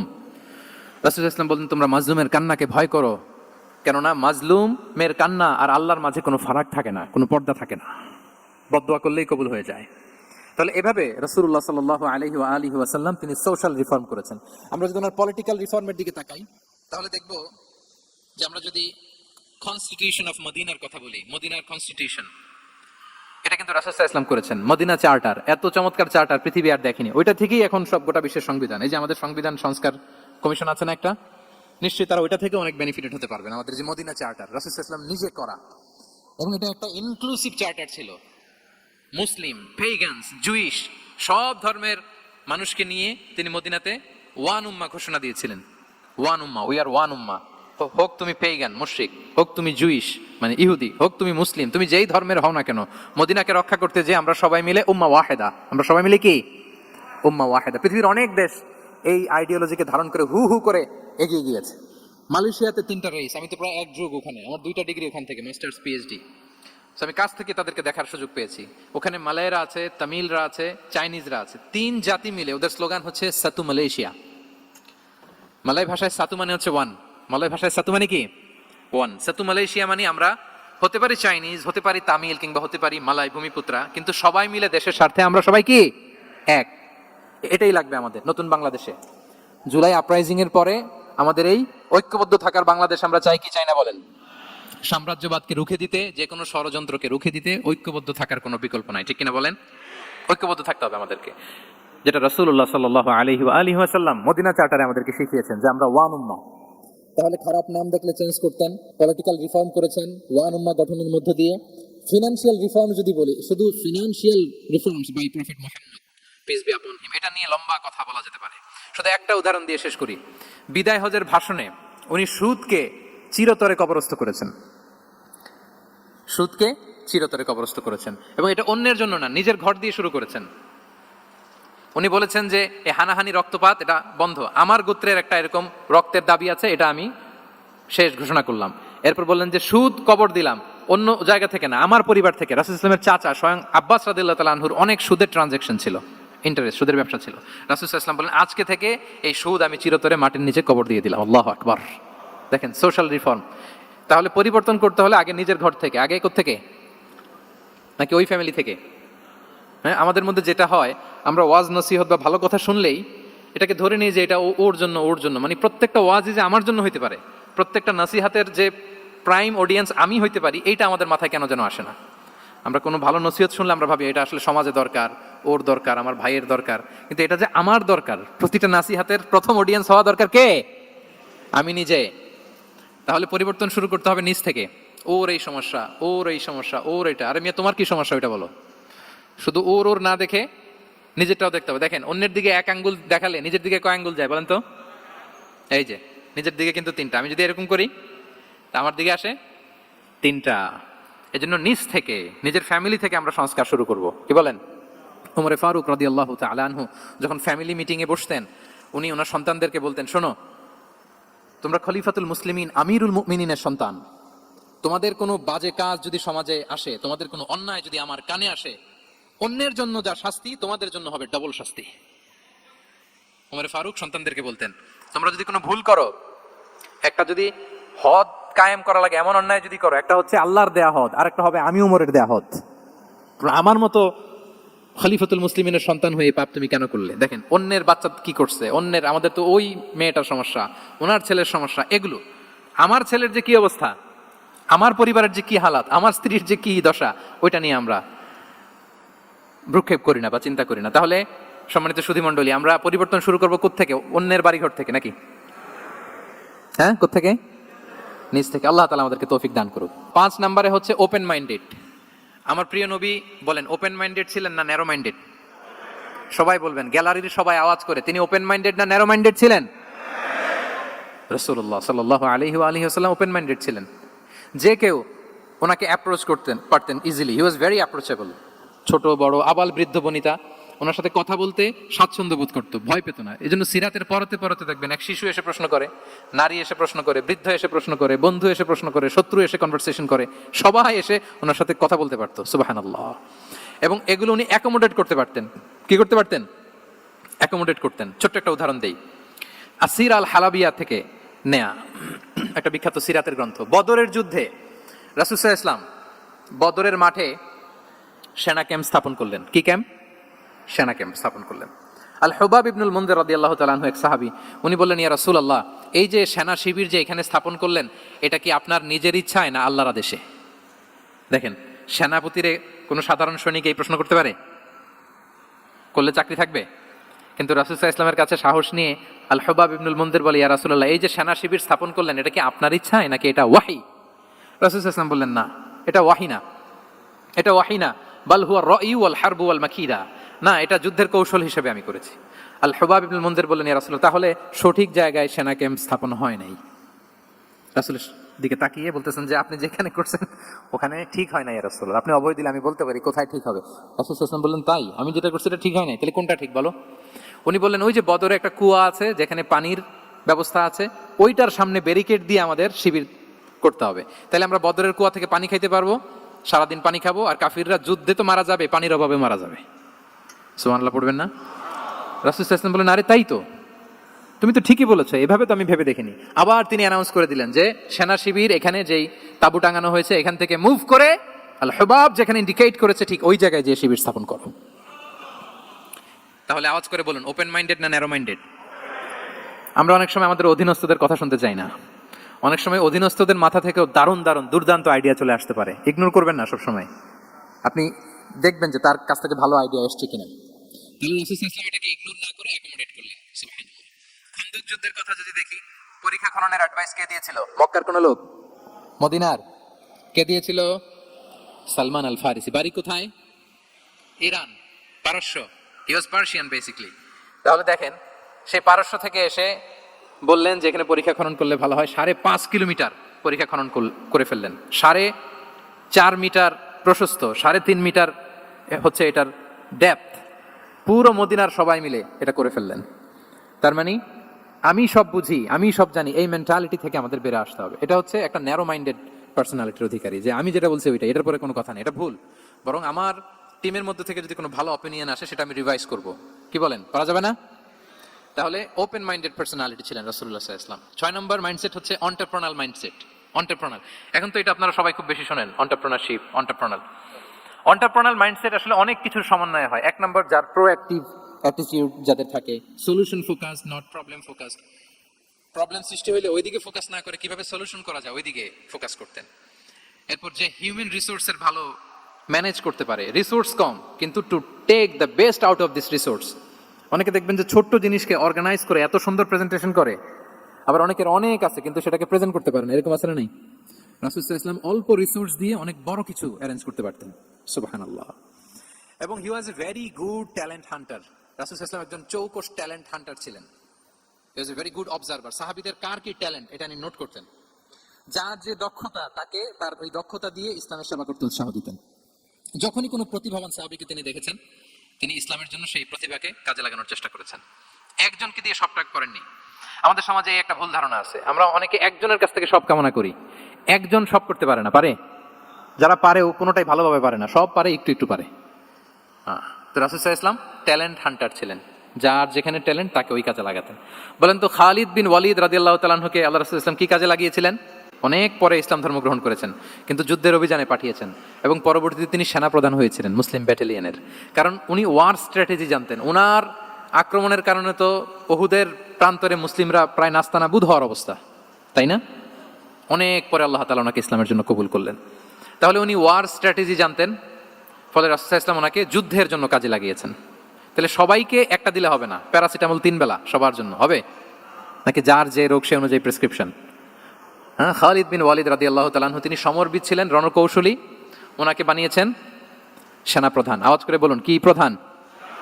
উনি সেনাপ্রধান হয়েছিলেন। আচ্ছা, আপনারা হাসান বিন সাবিত রাদিয়াল্লাহু তাআলা আনহুর নাম শুনেছেন নিশ্চয়ই। ওনাকেও তো যুদ্ধের ময়দানে পাঠিয়েছেন না? ওনারা পাঠিয়েছেন। ওনারা দিয়ে কি করছেন বলেন? কবিতা লিখতেন। ওনার কাব্য প্রতিভা ছিল। উনি বেসিক্যালি যুদ্ধ করতে জানতেন না, এজন্য রাসূল ইসলাম যুদ্ধে ওনাকে পাঠাতেনও না। বিভিন্ন যুদ্ধে ওনাকে না পাঠিয়ে নারীদেরকে, মদিনার নারী শিশু ভালনারেবলস যারা আছে তাদেরকে দেখভাল করার জন্য মদিনায় উনি রেখে যেতেন, কারণ আল্লাহ তাআলা ওনাকে কাব্য প্রতিভা দিয়েছিলেন। ওনার এক এক কবিতা পড়লে গায়ের লোম খাড়া হয়ে যায়, you will have goosebumps, literally আপনার গায়ের পশম দাঁড়িয়ে যাবে। এবং উনি ওনার কবিতা দিয়ে মুসলিমদেরকে, সাহাবীদেরকে উজ্জীবিত করতেন। মসজিদে নববীতে আল্লাহ রাসূল সাল্লাল্লাহু আলাইহি ওয়াসাল্লাম ওনার মিম্বারের পাশে শুধু হাসান বিন সাবিত রাদিয়াল্লাহু তাআলা আনহুর জন্য আলাদা একটা মিম্বার বানিয়েছিলেন, যে হাসান তুমি ওখানে উঠে কবিতা লিখে আমার সাহাবাদেরকে উজ্জীবিত করবে জিহাদের জন্য। আল্লাহু আকবার। তাহলে একজনকে সেনাপ্রধান, আরেকজনকে জাতীয় কবি, আরেকজনকে হাসান বিন সাবিত রাদিয়াল্লাহু তাআলা কি বানালেন? জাতীয় কবি বানালেন। আচ্ছা, হুযাইফা ইবনুল ইয়ামান রাদিয়াল্লাহু তাআলা আনহু ওনার ছিল ডিটেকটিভ মাইন্ড, এজন্য ওনাকে রাসূল সাল্লাল্লাহু আলাইহি ওয়াসাল্লাম মদিনার গোয়েন্দা বিভাগের প্রধান বানিয়েছেন, হেড অফ ডিটেকটিভ ডিভিশন। হুযাইফা ইবনুল ইয়ামান ছিলেন মদিনার কি? হেড অফ ইন্টেলিজেন্স, গোয়েন্দা বিভাগের প্রধান। মুআয ইবনে জাবাল রাদিয়াল্লাহু তাআলা আনহু প্রশাসনিক কাজ খুব ভালো বুঝতেন। মদিনার সবচাইতে বড় সিনিয়র আমলা ছিলেন মদিনা রাষ্ট্রের। মদিনা রাষ্ট্রের সবচাইতে সিনিয়র আমলা মুআয ইবনে জাবাল রাদিয়াল্লাহু তাআলা আনহুকে রাসূল সাল্লাল্লাহু আলাইহি ওয়াসাল্লাম কবিতা লেখার দায়িত্বও দেন নাই, গোয়েন্দাগিরি করতে দেন নাই, ওনাকে ইয়ামানের গভর্নর করে পাঠিয়েছেন। সুবহানাল্লাহ বিহামদি। তাহলে যার যে যোগ্যতা তাকে সেই জায়গায় কাজে লাগানো, এটাকে বলে এন্টারপ্রেনাল মাইন্ডসেট। এটা কি বলে? এন্টারপ্রেনাল মাইন্ডসেট। আল্লাহ হাবিব সাল্লাল্লাহু আলাইহি ওয়াসাল্লামের এই মাইন্ডসেট ছিল। 7 নাম্বার মাইন্ডসেট হচ্ছে কনসিডারেট মাইন্ডসেট। কনসিডারেট মানে হচ্ছে সুবিবেচক, যার বিবেচনা আছে, অথবা যে অন্যের প্রতি সহানুভূতিশীল, উচ্চ বিবেকবোধ সম্পন্ন ব্যক্তিত্ব। রাসূল সাল্লাল্লাহু আলাইহি ওয়াসাল্লাম he was the man of 6 senses. ওনার 6টা সেন্স কাজ করতে একসাথে। কয়টা? আমাদের করে কয়টা? 5টা তো আল্লাহ দিছে, অনেকের 3টাও কাজ করে না। কোন দিক দিয়ে কি হচ্ছে দিন দুনিয়ায় নাই, সে একেবারে অন্য জগতের মানুষ। কি হচ্ছে চোখ কান খোলা নাই, কিছু জানা নাই। কিন্তু রাসূল সাল্লাল্লাহু আলাইহি ওয়াসাল্লাম he was man of 6 senses. চারদিকে কোথায় কি হচ্ছে, কার একটু অসুবিধা হয়ে যাচ্ছে, কার একটু সমস্যা, খুব অন্যের ব্যথায় ব্যথিত ছিলেন, অন্যের দুঃখে দুঃখী ছিলেন, অন্যের প্রতি সহানুভূতি ছিলেন। ম্যান অফ 6 সেন্সেস ছিলেন তিনি। সিরাত থেকে 2 একটা উদাহরণ দেখেন। একবার রাতের নামাজ, সম্ভবত এশার নামাজ খুব ছোট্ট করে শেষ করে দিলেন। তো সাহাবারা জিজ্ঞেস করলেন, ইয়া রাসূলুল্লাহ, নামাজ তো এত তাড়াহুড়ো করতে আপনাকে কখনো দেখিনি। তিনি বললেন, আমি নামাজের মাঝখানে এক ছোট্ট বাচ্চার কান্না শুনেছি। আনাস রাদিয়াল্লাহু বর্ণনা করেন যে কানা রাসূল সাল্লাল্লাহু আলাইহি ওয়াসাল্লাম ইয়াসমাউ বুকা আস-সাবিয়্যি মা উম্মি। আমি যখন নামাজে ইমামতি করছি, পেছনে মহিলাদের কাতারের ওখান থেকে একটা ছোট্ট শিশুর কান্নার আওয়াজ আমার কানে আসলো। দেখেন কি সেন্স। তো আমার মনে হচ্ছিল বাচ্চার কান্নায় পেছনের কাতারে মায়ের বড্ড কষ্ট হচ্ছে। যে মাটা বাচ্চাটাকে নিয়ে এসছে উইমেন প্রেয়ার হলে, তাকে বাচ্চাটাকে ম্যানেজ করতে বা সামলাতে মায়ের বড্ড কষ্ট হয়ে যাচ্ছে আমার মনে হচ্ছে। এজন্য আমি নামাজটা একটু শর্টকাটে শেষ করে দিয়েছি। Could you imagine that? কি নবী আমরা পেয়েছি, কিরকম কনসিডারেট ছিলেন, কতটা সুবিবেচক ছিলেন, অন্যের প্রতি কতটা সহানুভূতিশীল ছিলেন তিনি, অন্যের যাতে কোনো সমস্যা না হয় এটা খেয়াল করতেন। মুআয ইবনে জাবাল রাদিয়াল্লাহু তাআলা আনহুকে মদিনার পাশেই এক মসজিদের ইমাম করে পাঠালেন। উনি ইমামতের দায়িত্ব পেয়ে একবার মাগরিবের নামাজে সূরা বাকারা তেলাওয়াত শুরু করলেন। তো ওনার হয়তো তেলাওয়াত করতে করতে একটা ইমোশন চলে আসছে, উনি তো সুরের ঝংকার দিয়ে তেলাওয়াত করতেছেন। এখন পিছনে যারা মুসল্লি ছিল এরা ছিল সব কৃষিজীবী সাহাবী। এরা কি ছিল? সারা দিন ওট দিয়ে, খেজুর গাছে পানি দিয়ে জান যায় যায়, কোনো রকম ফরজ পেরে যায় ঘুমাইতে হবে। এই সাহাবীরা যখন পিছনে দাঁড়াইছে আর উনি ধরছে কোন সূরা? সূরাতুল বাকারা। এখন ওনারা তো আর থাকতে পারে না, ওনার সাথে থাকতে না পারে এক সাহাবী নামাজ রেখে দিয়ে ডাইরেক্ট রাসূল সাল্লাল্লাহু আলাইহি ওয়াসাল্লামের কাছে, কারণ বড় হুজুর তো আছে মদিনায়।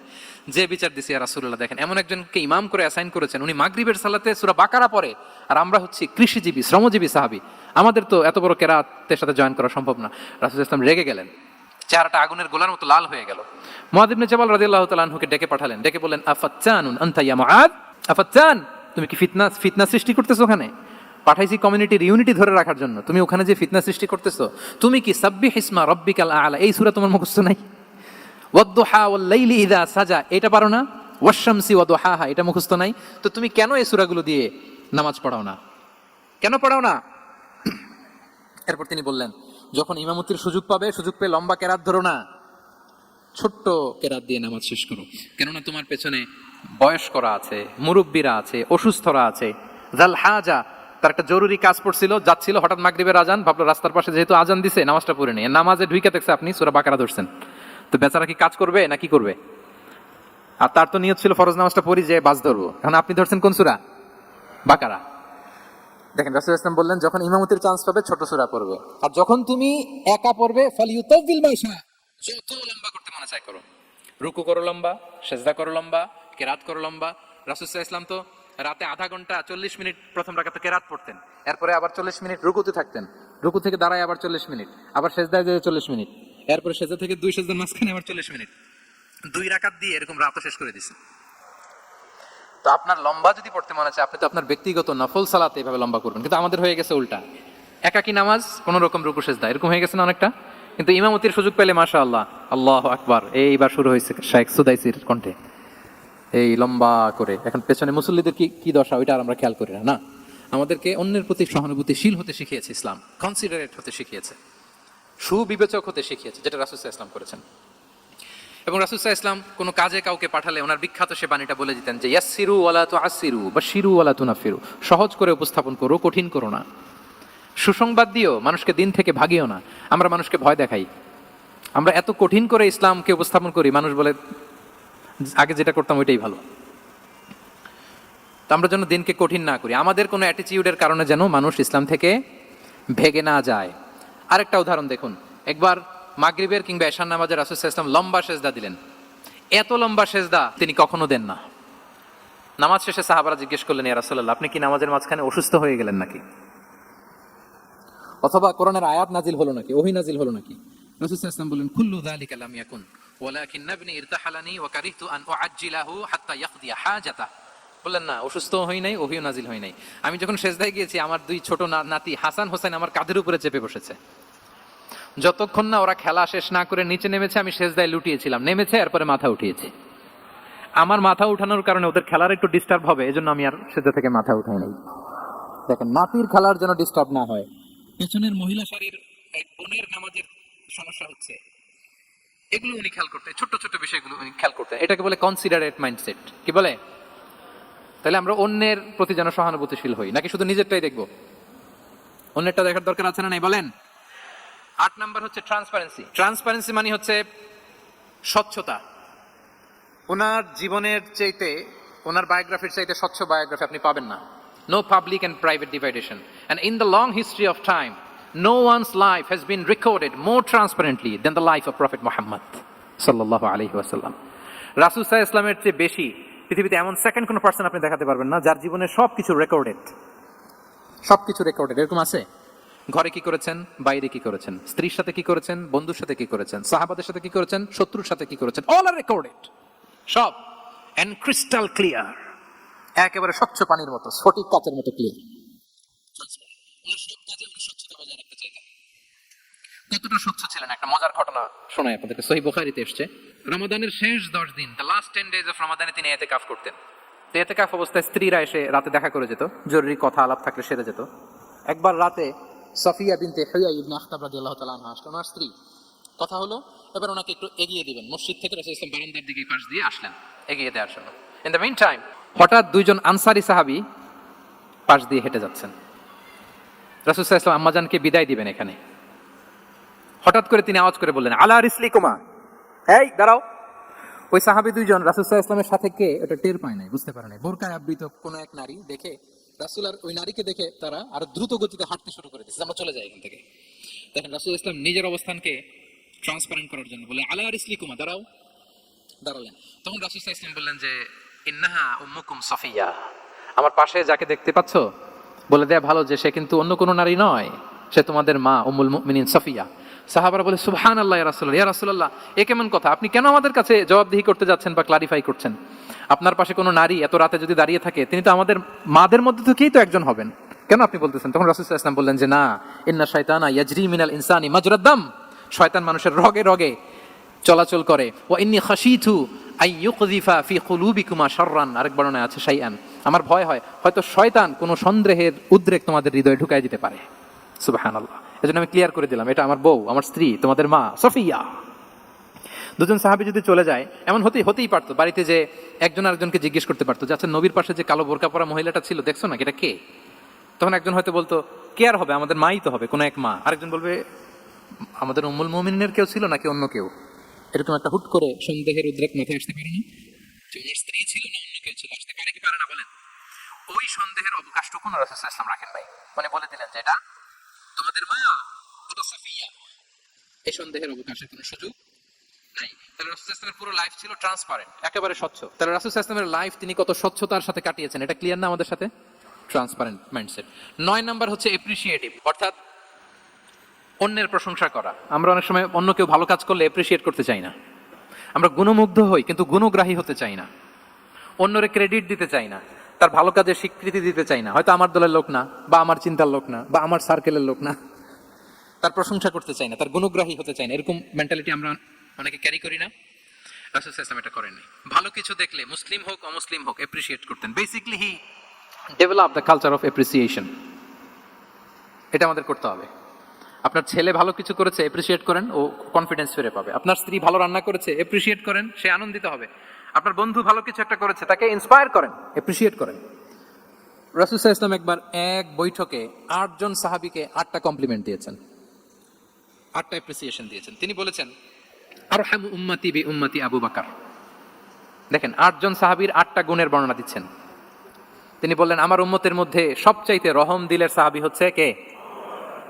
আবু বকর রাদিয়াল্লাহু তাআলা। এত রহম দিলের ছিলেন, উনি যখন আল্লাহ রাসূল সাল্লাল্লাহু আলাইহি ওয়াসাল্লামের ইন্তেকালের পরে মসজিদে নববীতে যখন নামাজে দাঁড়াতেন, কান্নার চোটে উনি কেরাতই পড়তে পারতেন না। কমপ্লেন করতো সাহাবারা যে আমরা তো কেরাত বুঝি না, একটু স্পষ্ট করে পড়েন, কান্না একটু থামান।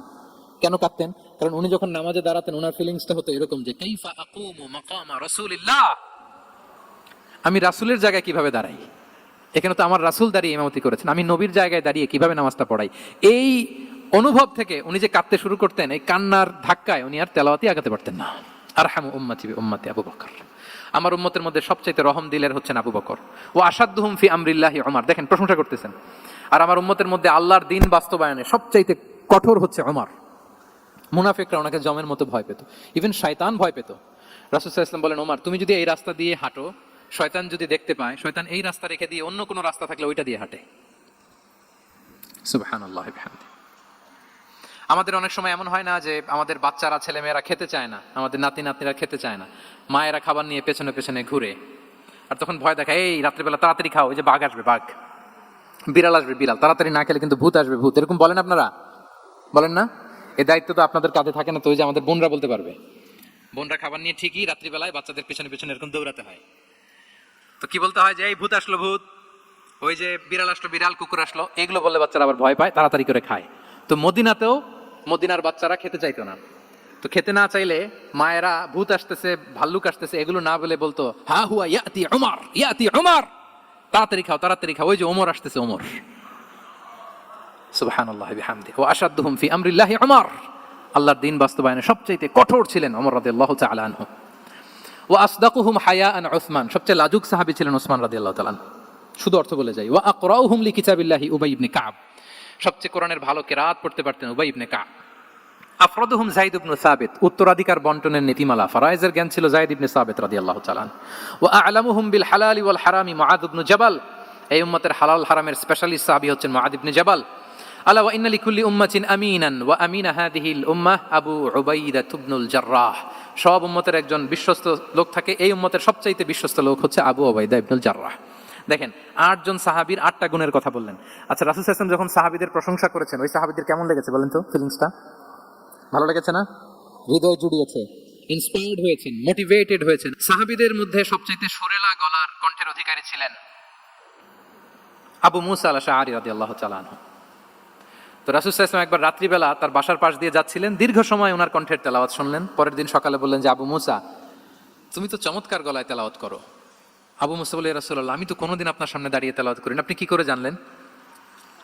রাসূল সাল্লাল্লাহু আলাইহি ওয়াসাল্লাম বললেন, গত রাতে তুমি যখন তেলাওয়াত করছিলে আমি তোমার ঘরের পাশ দিয়ে যাচ্ছিলাম, আমি মনোযোগ দিয়ে শুনেছি। আবু মুসা বলে, ইয়া রাসূলুল্লাহ, আপনি আমার তেলাওয়াত শুনতেছেন, ওইটা জানলে তো আমি ফজর পর্যন্ত তেলাওয়াত চালিয়ে যেতাম, হাত্তাল ফজর আমি তেলাওয়াত চালিয়ে যেতাম ইয়া রাসূলুল্লাহ। আল্লাহ রাসূল সাল্লাল্লাহু আলাইহি ওয়াসাল্লাম তখন বললেন, লাকাদ উতিতা মিজমারান মিন মাজামিরি আলি দাউদ। হে আবু মুসা, দাউদ আলাইহিস সালামের গলায় আল্লাহ তাআলা যেমনি সুরের ঝংকার দিয়েছেন, এই উম্মতের মধ্যে তোমার গলায় আল্লাহ সেই সুরের লহরী ঢেলে দিয়েছে। বলেন, এই অ্যাপ্রিসিয়েশন যখন রাসূলের মুখ থেকে পাইলো কেমন লাগবে ওনার? এখানে ধরেন আপনি কেউ হাফেজে কোরআন শেখ সুদাইস যদি বলে যে মাশাআল্লাহ মাশাআল্লাহ আনতা কারিউল কুররা, আপনাকে যদি এটা বলে কেমন লাগবে আপনার? হ্যাঁ, সারা দুনিয়া তো এটা বলে বেড়াবেন যে শেখ সুদাইস আমার রেসিটেশনের প্রশংসা করেছে, খাবার ইমাম আমার প্রশংসা অ্যাপ্রিসিয়েট করেছে। আর স্বয়ং রাসূলুল্লাহ সাল্লাল্লাহু আলাইহি ওয়াসাল্লাম যখন বলে তোমার গলায় আল্লাহ সুরের ঝংকার ঢেলে দিয়েছে, তখন ওনার কেমন লেগেছে? এজন্য আপনার ছেলে মেয়ে স্ত্রী বন্ধু আপনার সার্কেলের কেউ কোনো ভালো কাজ করলে কৃপণতা করবেন না, অ্যাপ্রিসিয়েট করুন। রাসূল সাল্লাল্লাহু আলাইহি ওয়াসাল্লাম অ্যাপ্রিসিয়েশন আমাদেরকে শিখিয়েছেন। ইভেন মুখাইরেক নামে এক ইহুদি ছিল, মদিনার সব ইহুদিরা বিট্রে করেছে, কিন্তু এই মুখাইরেক নামে এক ইহুদি উহুদের যুদ্ধে মুসলিমদের পক্ষে লড়াই করে নিহত হয়েছে। সে তার কথা রেখেছে। মুসলিম সাহাবীদের শহীদদের লাশের সাথে যখন এই ইহুদি তার লাশও আনা হলো, রাসূল সাল্লাল্লাহু আলাইহি ওয়াসাল্লাম তার দিকে তাকায় বললেন, মুখাইরিক খায়রু ইয়াহুদ, মুখাইরিক is the best among Jewish. তিনি বললেন, মুখাইরিক, এই পৃথিবীতে যত ইহুদি আছে এখানকার ইহুদিদের মধ্যে মুখাইরিক হচ্ছে সবচেয়ে শ্রেষ্ঠ ইহুদি। দেখেন, মুখাইরিক কোন ধর্মের ছিলেন? মুসলিম নাকি? কোন ধর্মের? ইহুদি হওয়ার পরেও তাকে অ্যাপ্রিসিয়েশন করতে রাসূল সাল্লাল্লাহু আলাইহি ওয়াসাল্লাম ভুলেন নাই। তাহলে আমরা যেন অ্যাপ্রিসিয়েটিভ মাইন্ডসেটের অধিকারী হই। 10 নম্বরে হচ্ছে ফ্লেক্সিবল, মানে কোনো বিষয়ে খুব অনড় হয়ে থাকা, এটা রাসূল সাল্লাল্লাহু আলাইহি ওয়াসাল্লাম ছিলেন না, ফ্লেক্সিবল ছিলেন। আমরা অনেক সময় বলি না যে ভাই আপনি কি 9টায় আসতে পারবেন না 10টায়, বলে আম ফ্লেক্সিবল উইথ দিস, মানে যেটা বলবেন আমার সমস্যা, এরকম ইজি গোয়িং ছিলেন উনি, গো ধরে থাকতেন না, যে কোনো পরিস্থিতিকে সামলে নিতেন। ফ্লেক্সিবল হচ্ছে যে কোনো পরিবেশ পরিস্থিতির সাথে নিজেকে মানিয়ে নেওয়া, খাপ খাওয়া, নিজেকে সামলে নেওয়া, সলিউশন বের করে ফেলা, এটা রাসূল সাল্লাল্লাহু আলাইহি ওয়াসাল্লামের ছিল, এটাকে বলে ফ্লেক্সিবল মাইন্ডসেট। নাজরানের 60 জন খ্রিস্টান পাদ্রী এসেছিল মদিনায় দেখা করতে। এখন এত মানুষকে সম্মানিত মেহমান করে কোথায় বসতে দিবেন? পরামর্শ করলেন কোথায় বসতে দেওয়া যায়। এক সাহাবী বলে, আমার কাছে কিছু খেজুর পাতা আছে, ওটা বিছায়া একটা জায়গা করি ওখানে বসি। রাসূল সাল্লাল্লাহু আলাইহি ওয়াসাল্লাম বললেন, না, দামি মেহমান, এটা হয়। আরেকজন বলে, বিকেল বেলায় তো সূর্য পড়ে যাবে, পাহাড়ের ছায়ায় উহুদ পাহাড়ের ওই পাশে যেয়ে বসি। রাসূল সাল্লাল্লাহু আলাইহি ওয়াসাল্লাম বললেন, না, এটাও তো হয় না। বলতে বলতে ওই 60 জন পাদ্রী চলেই আসছেন এই মানে বিদেশি মেহমান, ফরেন ডেলিগেশন। কি করবেন? রাসূল সাল্লাল্লাহু আলাইহি ওয়াসাল্লাম 60 জনকে মসজিদে নববীর ভেতরে নিয়ে বসালেন, মসজিদে নববীর ভেতরে বসালেন। এবং সিরাতে ইবনে ইসহাকে এসেছে যে তখন ওদের আবার ইবাদতের সময় হয়েছে, রাসূল সাল্লাল্লাহু আলাইহি ওয়াসাল্লাম তাদেরকে ইবাদতের সুযোগ দিয়েছেন। তাদের কিবলা পূর্ব দিকে, তারা পূর্ব দিকে হয়ে 60 জন ওখানে ইবাদত করেছে, তাদের ধর্মের রীতি অনুযায়ী সালাত আদায় করছে। দেখেন কতটা ফ্লেক্সিবল ছিলেন রাসূল সাল্লাল্লাহু আলাইহি ওয়াসাল্লাম। ফজরের সালাতের পরে ঘরে ঢুকেই আম্মা জান আয়েশাকে জিজ্ঞেস করতেন, কোন খাবার আছে? আম্মা জান আয়েশা যদি বলতেন আছে, তিনি সেটা খেতেন। কোনোদিন যদি বলতেন না ইয়া রাসূলুল্লাহ ঘরে তো খাবার নাই, তখন রাসূল সাল্লাল্লাহু আলাইহি ওয়াসাল্লাম বলতেন, ফাইন্নী সাইম, অসুবিধা নাই, খাবার যেহেতু নাই আমি রোজা রেখে দিলাম। কত ইজি গোয়িং। আচ্ছা, আমরা হলে কি করতাম বলেন তো? ফজরের পরে ঘরে গেছেন, আপনি বড় সাহেব না, এবার যাওয়ার পরে জিজ্ঞেস করছেন কি আছে, খাবার দাও। যদি বলে ঘরে কিছু নাই, কি বলবেন? দেখি কয়েকটা উত্তর আসুক। হ্যাঁ, খবর আছে? এই তো। তো যদি আমরা আলহামদুলিল্লাহ বলি, that is called easy going and flexible mindset. এটাই হওয়া উচিত। খাবার থাকলে খেতেন, না থাকলে বলতেন, okay I am fasting, it's not a big deal, ফাইন্নী সাইম, যেহেতু নাই কি আর করবো, আমি রোজা রেখে দিলাম। এরকম ইজি গোয়িং ছিলেন। দেখেন, his life was so simple but so special. Muhammad সাল্লাল্লাহু আলাইহি ওয়াসাল্লাম তাহলে ফ্লেক্সিবল ছিলেন। 11 নাম্বার হচ্ছে অপটিমিস্টিক মাইন্ডসেটের অধিকারী ছিলেন। অপটিমিস্টিক, পেসিমিস্টিক ছিলেন না, মানে ইতিবাচক চিন্তা করতেন সবসময়। কি চিন্তা করতেন? আপনি আজকের এই হল রুমের কিছু ভুল ধরতে পারবেন না? যদি বলে যে কয়েকটা ভুল ধরেন, বলবেন যে এই সমস্যা, সাউন্ডের সমস্যা, ওইদিকে এটা নাই, ওইদিকে এটা নাই, এটা হচ্ছে ভুল। আপনি পেসিমিস্টিকটা ধরলেন। এবার যদি বলা হয় আজকের এই প্রোগ্রামের কয়েকটা পজিটিভ দিক বলেন, তখন আপনি কিন্তু কয়েকটা পয়েন্ট বের করতে পারবেন যে এটা ছিল একটা ইতিবাচক দিক, এই প্রোগ্রামে এটা ছিল একটা পজিটিভ দিক। তো রাসূল সাল্লাল্লাহু আলাইহি ওয়াসাল্লাম ওই পজিটিভ দিকগুলোতে ফোকাস করতেন। Come back positive, not go back negative. রাসূল সাল্লাল্লাহু আলাইহি ওয়াসাল্লামের কাছে এসে যদি কেউ বলতে, ইয়া রাসূলুল্লাহ আমি খুব অসুস্থ, রাসূল সাল্লাল্লাহু আলাইহি ওয়াসাল্লাম বলতেন, লা বাসা আলাইকা তুহুরুন ইনশাআল্লাহ। ইয়া রাসূলুল্লাহ আমি অসুস্থ, রাসূল সাল্লাল্লাহু আলাইহি ওয়াসাল্লাম বলতেন, আরে don't worry, it will cleanse up you from your sins if Allah wish, ইনশাআল্লাহ এতে তোমার যে গুনাহ টুনা আছে, পাপ আছে, এই পাপগুলোকে আল্লাহ তাআলা এই অসুস্থতা দিয়ে মোচন করে দিচ্ছেন। পড়েন সুবহানাল্লাহ। তাহলে আপনি অসুস্থতার মধ্যে একটু হালকা হলেন না, যে জ্বরে ভুগতেছি কিন্তু এই জ্বরে নাকি আমার গুনাহ মাফ হয়ে যায়। পেটের ব্যথায় আক্রান্ত, মাথা ব্যথায় আক্রান্ত, কিন্তু এটাতে নাকি আল্লাহ আমার পাপ মোচন করে দেয়, তাহলে একটু ভালো লাগবে না? তাহলে দেখেন, একটা কঠিন পরিবেশকে রাসূল সাল্লাল্লাহু আলাইহি ওয়াসাল্লাম সহজ করতেন। অসুস্থ শুনলেই লা বাস তাহুরুন ইনশাআল্লাহ, আর কিছু হবে না, আল্লাহ তোমার গুনাহ মাফ করে দিচ্ছে। অসুস্থ ব্যক্তি দেখলে মাথায় হাত দিয়ে দোয়া করতেন, আল্লাহুম্মা রাব্বান নাস আযহিবিল বাস ইশফি আনতা শাফি লা শিফাআ ইল্লা শিফাউক শিফাআন লা ইগাদিরু সাকামা। উজ্জীবিত হয়ে যেত অসুস্থ ব্যক্তি। আমরা কি করি? কাউকে অসুস্থ দেখলে, রোগাক্রান্ত দেখলে, ওই রোগে সবচাইতে কষ্ট পেয়ে যে মারা গেছে তার ঘটনা বলা শুরু করি। হায় রে ভাই, আপনার ক্যান্সার, আমার এক খালা ছিল ক্যান্সারের 4th স্টেজে চলে গেছিল, 14টা কেমো দেয়া লাগছে, এই যে ফিরিস্তি একেবারে ওনার দাফন কাফন পর্যন্ত। এখন বলেন ওই লোক যাও সুস্থ ছিল, এখন আর সুস্থ থাকবে? কথা বলেন, থাকবে? একটা দিব্যি সুস্থ মানুষকে যদি আপনি বলেন ভাই আপনাকে দেখতে কেমন যেন একটু রোগা রোগা লাগতেছে, অসুস্থ নাকি? এরপরে প্ল্যান করে ধরেন আপনি বললেন, উনি আবার ওদিকে যাওয়ার পরে আরেকজনকে প্ল্যান করে বলতে বললেন, বললো ভাই ব্যাপার কি, চেহারাটা কেমন শুকনা শুকনা। এরকম 5 জন বলার পরে ওই বিকেলে কাঁথা গায়ে দিয়ে শুয়ে ফেলবে বিছানায়। তোরে আপনি অসুস্থ এমনি বানাই ফেলছেন। কিন্তু রাসূলুল্লাহ সাল্লাল্লাহু আলাইহি ওয়া আলিহি ওয়াসাল্লাম উনি বলতেন লাবাস আলাইক তাহুরুন ইনশাআল্লাহ, আরে সুস্থ হয়ে যাবা। এজন্য দেখতে গেলে আপনি উৎসাহিত করবেন, বলবেন আরে ভাই আপনার তো খুব সুস্থ লাগতেছে। কে বলছে আপনি অসুস্থ? অসুস্থতার কোনো ছোঁয়াই তো আপনার মধ্যে নাই। হ্যাঁ, you are looking very fine, চমৎকার লাগতেছে আপনার, কে বলছে? তো ভালো হয়ে যাচ্ছেন। এটা বললে উনি আশা পায়। আর আপনি যদি ওই রোগে সবচেয়ে কষ্ট পেয়ে যে মারা গেল এই ঘটনা যদি ওনারা শোনান, উনি বাঁচবে বলেন?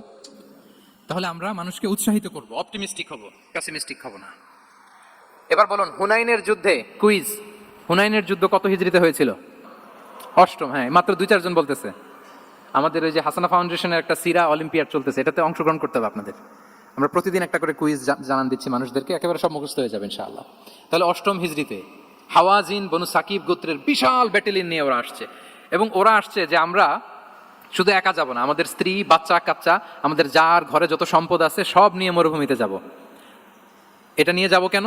সবার মধ্যে যেন ইন্সপিরেশন আসে যে যদি আমরা হারি আমরা সব শেষ, আমাদের সম্পদও নিয়ে যাবে। আর এগুলো রক্ষার জন্য হলেও মুহাম্মদের বিরুদ্ধে আমাদেরকে জয়লাভ করতে হবে। কি টেকনিক দেখেন! সব যখন নিয়ে দাঁড়াইছে বিশাল বাহিনী, এক সাহাবী এসে বলল, ইয়া রাসূলুল্লাহ, কালকে তো আমাদের খবর আছে, এই বাহিনীকে আমরা কি করে পরাস্ত করবো? ইয়া রাসূলুল্লাহ, এসে দেখুন, পাহাড় থেকে দেখুন কত বিশাল বাহিনী। রাসূল সাল্লাল্লাহু আলাইহি ওয়াসাল্লাম দেখা মাত্রই বললেন, তিলকা গনিমাতুল মুসলিমিনা গাদান ইনশাআল্লাহ। আরবি যারা বুঝেন যে it will be the war booty for the Muslim community tomorrow ইনশাআল্লাহ। আরে এগুলো তো আমরা সব গনিমত আকারে ব্যাগে করে মদিনায় নিয়ে যাবো। এই যুদ্ধে জয়লাভ করে যা আছে এগুলো উঠে করে ওয়ার বুটি হিসেবে মদিনায় নিয়ে যাব। বলার সাথে সাথে সাহাবীদের সব ভয় দূর হয়ে গেল, আবার প্রাণ ফিরে পেলেন, সজীব হয়ে উঠলেন, উজ্জীবিত হলেন। তাহলে আমরা অপটিমিস্টিক হব, আমরা ইতিবাচক চিন্তা করব। এবং ইসলাম আল্লাহ তাআলার ব্যাপারেও আমাদেরকে ইতিবাচক ধারণা রাখতে উৎসাহিত করে। হাদিসে কুদসিতে আল্লাহ বলেন, আনা ইনদা যান্নি আবিদি বি, আমার বান্দার নিকট আমি তেমন, আমার বান্দা আমার ব্যাপারে ঠিক যেমন ধারণা করে। আপনি যদি ধারণা করেন আল্লাহ দয়ালু, ঠিক আল্লাহ তাআলাকে দয়ালু পাবেন। এখন বলেন আল্লাহর ব্যাপারে কার ধারণা কেমন? আল্লাহ তাআলা খুব প্রতিশোধ পরায়ণ না? প্রচন্ড রাগী, আমাদের সবাইকে জাহান্নামে দেওয়ার জন্য বসে আছেন না? তাহলে কি ধারণা বলেন তো? তিনি দয়াময়, তিনি মেহেরবান, তিনি আমাদেরকে অবশ্যই ক্ষমা করবেন। এই বিশ্বাস আল্লাহর প্রতি আমাদের সবার আছে তো? এই বিশ্বাস যদি থাকে, ঠিকই আল্লাহ তাআলাকে রহমান রহিম হিসেবেই আপনি ধরবেন। লাস্ট হচ্ছে রেজিলিয়েন্ট। শেষ, I'm going to conclude my speech today. Resilient হচ্ছে যাকে থামানো যায় না, আনস্টপেবল। সংকট কাটিয়ে ঘুরে দাঁড়ানোর সামর্থ্য যার থাকে তাকে বলে রেজিলিয়েন্ট। লেগে থাকার মানসিকতা, টিকে থাকার যোগ্যতা, সহজে হার না মানার যে অ্যাটিটিউড, এটাকে বলে রেজিলিয়েন্ট মাইন্ডসেট। রাসূল সাল্লাল্লাহু আলাইহি ওয়াসাল্লামকে আল্লাহ তাআলা এই মাইন্ডসেট দিয়েছিলেন। ওনাকে হারাইতে পারছে কেউ? জীবনের সাথে এটা সেট করে নেন যে আমি কখনো হারি না, আমি হয় জিতি নয় শিখি। আমি কখনো হয় জিতি নয় শিখি। এই মাইন্ডসেট যদি গ্রো করেন, আপনার হারাইতে পারবে কেউ?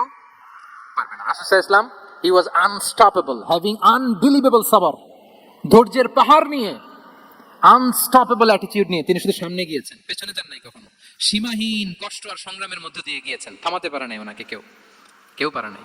ইয়াতিম হিসেবে জন্মগ্রহণ করলেন, পৃথিবীর আলো দেখবার আগে বাবাকে হারালেন, ছোট বয়সে মাকে হারালেন, পরে দাদাকে হারালেন, এরপর চাচাকে হারালেন। শিয়াবে আবি তালেবে জেল খেটেছেন 3 বছর, physical torture, mental torture, life threat, হত্যা করার ষড়যন্ত্র হয়েছে। আল্লাহ তাআলা বলেছেন আজ রাতে হিজরত করো। ব্ল্যাক ম্যাজিক করা হয়েছে। লাবিদ ইবনুল আহসাম, এক ইহুদিদের মিত্র, নাকি ব্ল্যাক ম্যাজিক করেছে। মারার জন্য খাদ্যে বিষ মিশিয়ে দেওয়া হয়েছে। বাজুর মাংস, খাসির বাজুর মাংস পছন্দ করতেন। খাইবারের এক ইহুদি নারী এই ছাগলের এই মাংসের মধ্যে বিষ দিয়েছিলেন। ইহুদিদের পক্ষ থেকে betray, treachery, conspiracy and what not, কি বাকি ছিল বলেন? ষড়যন্ত্রের এমন কোনো ধরন ছিল না যেটা তারা বাকি রেখেছে। কিন্তু রাসূল সাল্লাল্লাহু আলাইহি ওয়াসাল্লামকে কি থামানো গিয়েছিল? বলেন, থামানো গিয়েছিল? গোটা বিশ্বব্যাপী উনি ছড়িয়ে দিয়েছিলেন লা ইলাহা মুহাম্মাদুর, so nothing can stop him. আমাদের যে লক্ষ্য, ওই লক্ষ্য পানে আমরা পৌঁছবই, আমাদেরকে কোনো কিছু থামাতে পারবে না ইনশাআল্লাহ। বলেন, আমরা আমাদের লক্ষ্য পানে মানজালে মাকসাদে দৌড়ে দৌড়ে যাব।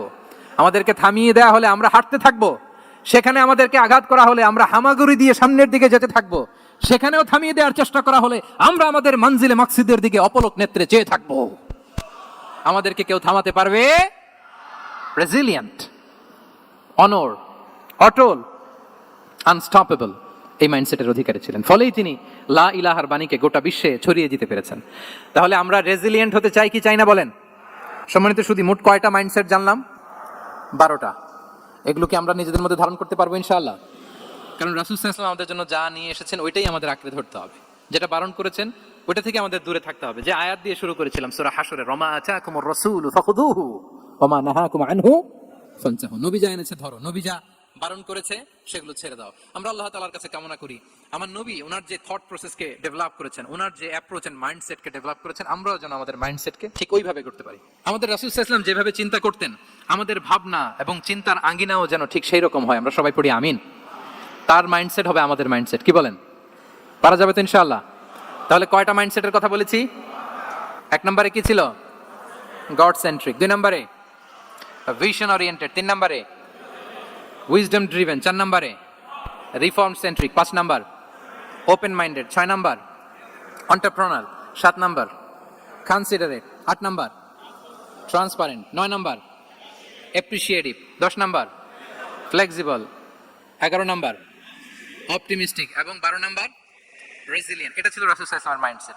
এই মাইন্ডসেট দিয়ে যদি আমরা আমাদের মাইন্ডসেটকে সাজাতে পারি, আমাদের সফলতা দুনিয়া এবং আখিরাতে কেউ ঠেকাতে পারবে? আল্লাহ তাআলা আমাদের সবাইকে কথাগুলো বোঝার ও আমল করার তৌফিক দান করুক। হাদা মা ইনদি ওয়াল ইলমু ইনদাল্লাহি আলাইহি তাওয়াক্কালতু ওয়া ইলাইহি উনীব। আসসালামু আলাইকুম ওয়া রাহমাতুল্লাহি তাআলা ওয়া বারাকাতুহু।